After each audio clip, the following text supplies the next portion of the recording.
Hey guys, how's it going? It's Danconia here. Welcome back to the Overwatch Legal Roundup. Stage 4 Week 2 Preview.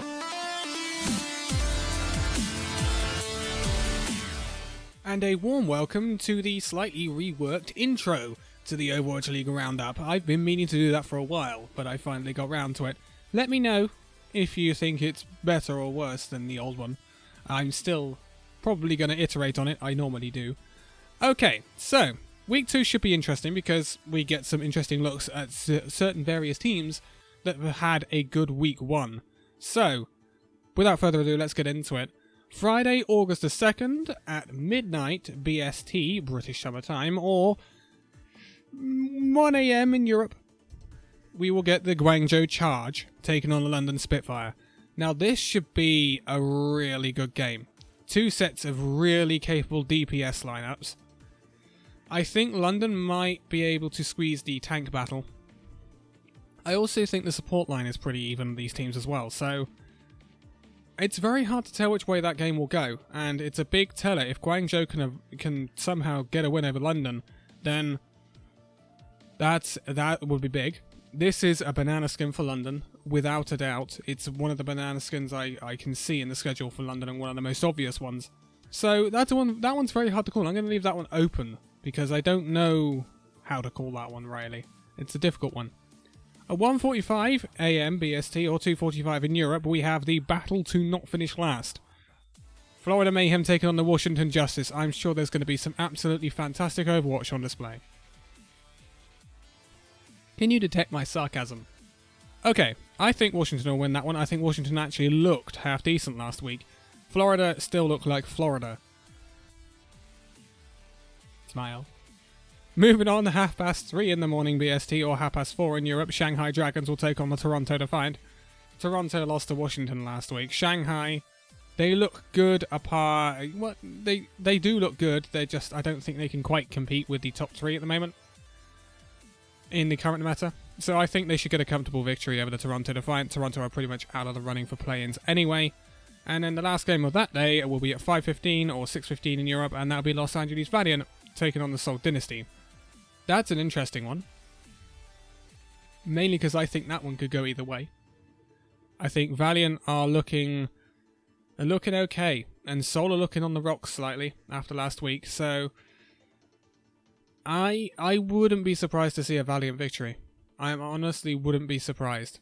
It will very much come down to the DPS, I think. I really do think that. I will go for Valiant. I'm going to stick my neck out on that one. Moving on, Saturday, August the 3rd at midnight, we have New York Excelsior taking on the Paris Eternal. New York all the way, if Paris is anything to go by. If Paris get a win here, that would be extraordinary. They just look disjointed at times, Paris. New York look, even though they lost to Gladiators, which was weird, but even that, I think Excelsior should be able to get a fairly comfortable victory over the Paris Eternal. Moving on, at 1:45 or 2:45 in Europe, we have the Houston Outlaws taking on the Philadelphia Fusion. This could be an interesting one. Philadelphia had a torrid week last week, and they really need a win against the Houston Outlaws. Otherwise, they're going to get dragged down into a fight they don't want to be in terms of the play-ins. Houston, though, it's definitely a victory they need. They did get a surprise victory over the Gladiators last week, but unfortunately that was offset by the loss to the Paris Eternal. So if Houston can get a win, which I believe they can over the Philadelphia Fusion if they put their mind to it, we could see a really interesting remaining part of the stage for the Philadelphia Fusion, because they really will have to put their foot down in terms of getting results. I will still punt for the Fusion to win though. At 3:30 we have the Chengdu Hunters taking on the Los Angeles Gladiators. Who knows what Gladiators are going to turn up? I mean, Gladiators last week won against the New York Excelsior and then lost to Houston Outlaws. So, I don't know. That one could go either way. I will still go for the Gladiators. I think it might depend on what tank lineup the Gladiators go for. They oddly seem to have more success with hydration on main tanks, so mainly, probably that's because they play more Orisa with hydration in. Maybe, maybe not. Raw did play quite a bit of Winston. After that, we have the Battle of China, which will be at 5:15. It's the Guangzhou Charge taking on the Hangzhou Spark. It's a difficult week for Guangzhou, but it's by all means a doable week as well. for Guangzhou, if anything we've seen so far is to go by. Hangzhou haven't looked convincing in the new meta. We've only seen them in one game though, so it's early days. Guangzhou, they could really upset the Hangzhou Spark here. I think this is more winnable for the Charge than the game against the Spitfire is. That being said, it's still a very difficult week. Here's the beeline of it for Guangzhou. If Guangzhou can avoid going 0-2 this week, it's been a good week. If they can go 2-0, it's been a fantastic week for the Charge. So that's kind of the gist of it. So the next batch of fixtures at 8 PM on the Saturday, it will be the Atlanta Reign taking on the Paris Eternal. That'll be at 9 PM in Europe. Oh, Paris Eternal versus the Atlanta Reign is an interesting one because Paris, you don't know which team is going to turn up. Atlanta, they looked fairly good actually. They looked fairly good, so I would have to back the Atlanta Reign to get a victory there, which would put them in a very good position in terms of the play-ins, but at this point in the season, a lot of the games are anyone's to win, so it could go either way, but I'm going to back the Atlanta Reign. Moving on at 10:15 or 11:15 in Europe, we have the Florida Mayhem taking on the London Spitfire. So, London. This needs... Well, it doesn't need. I suppose that's a bit too strong of a word. But people are going to kind of expect this to be a 4-0 for London. The question is, can London iron out their woes on control? Because, say the Guangzhou Charge game goes to 5 maps, well, it's going to go back to control, and that's where London tend to not settle very well.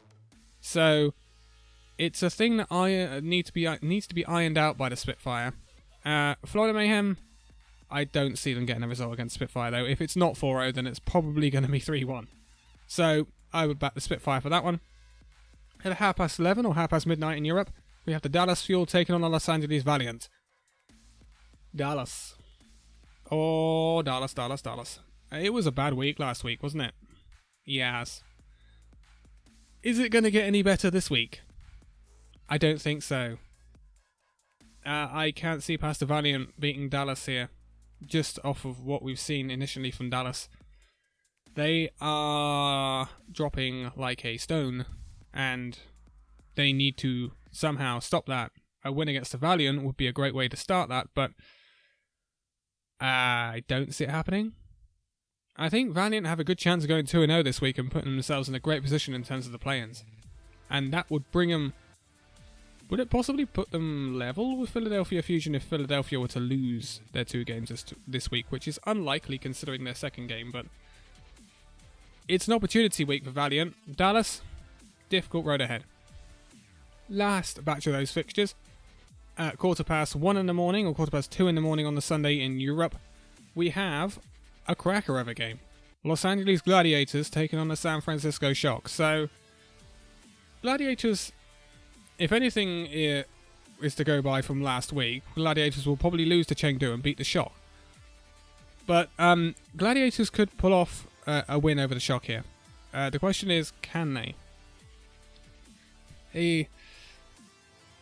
I don't know. It depends what lineup we see from the Gladiators, I think. They've been running some wacky stuff with hydration on main tank, and I think that puts a few teams off, especially I think it put New York Excel off. Will it put the Shock off? I don't think so. I think Shock are too wise and clever for that. And plus they would have seen the tactics before anyway. So I will still go for a Shock win, but this could be a 5-mapper. It could easily be a 5-mapper, and it should be a hell of a game anyway, quality-wise. So it's definitely one to tune into if you're awake at that hour. So the last 4 fixtures of the week. At 8 PM on the Sunday, or 9 PM in Europe, we will have the Atlanta Reign taking on the Houston Outlaws. This is a hard one to call. Houston showing glimpses of form, which then dissipates again. Atlanta Reign, I think they're going to be fairly steady in this meta, especially on the May. I think the Reign will edge out the Houston Outlaws, but man, that's another 5-mapper on possible there. So I don't know. That's a difficult one to call, but I will go for the Reign. At quarter to 10, or quarter to 11 in Europe, we have the Philadelphia Fusion taking on the Toronto Defiant. Fusion should be able to get past the Defiant. If they don't, it's gonna be a rough stage. Can't say it any other way than that. You should get past the Toronto Defiant with the quality of DPS players the Fusion have got. They should be able to get past them, and I kind of rate the Fusion support line as well. I'm just not sure about their tank line right now. But we will remain to see what happens with the Philadelphia Fusion throughout this stage, because I think they might just scrape it. At 11:30, or midnight in Europe, we have the Vancouver Titans taking on the Washington Justice. Well, this couldn't be any more one-sided if you asked for it, would it? Vancouver should be able to fairly easily get past the Washington Justice. Again, another time where Haxel's Genji can be put on display.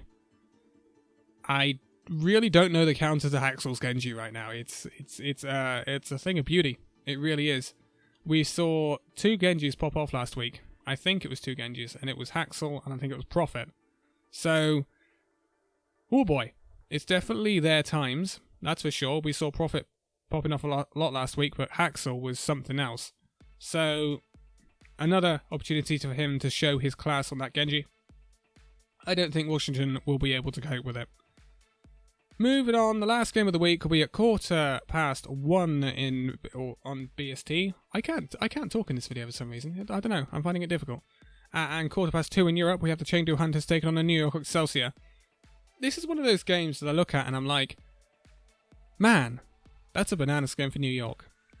But then I'm like, nah, it's New York, dude. They'll pull through. And now I've said that, they probably won't. But it should be a win for New York. It should be a fairly comfortable win. New York are sealed into the top 6 now, so that's something to be aware of. So, I also don't think they can lose top spot in their division either. Although London are keeping up with them because they got the wins on the board, so maybe they still can, but it's highly unlikely. So I think New York, you might start to see some weird stuff. You might actually see Pine and Flower because of their advantageous position at the top of the league right now. But who knows? We'll see. So, those are the fixtures for Week 2. Week 2 should be fairly interesting. There's some telltale games in there like Gladiator's Shock, Charge versus Spitfire, Fusion versus Outlaws. These games are like Rain versus Outlaws as well.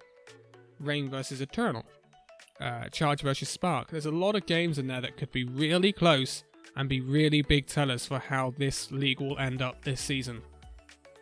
So, it's definitely a week to tune into. And there's no Fortnite World Cup this week, so no viewers being leached. Hehe. Anyway, I will leave it here for this one. I will be back with the results when they come in, probably on Monday. And there'll be some other videos as well. But, for now, thank you guys so much for watching this video. If you liked it, give it a like, subscribe if you're new, and I will see you in the next video. See you then!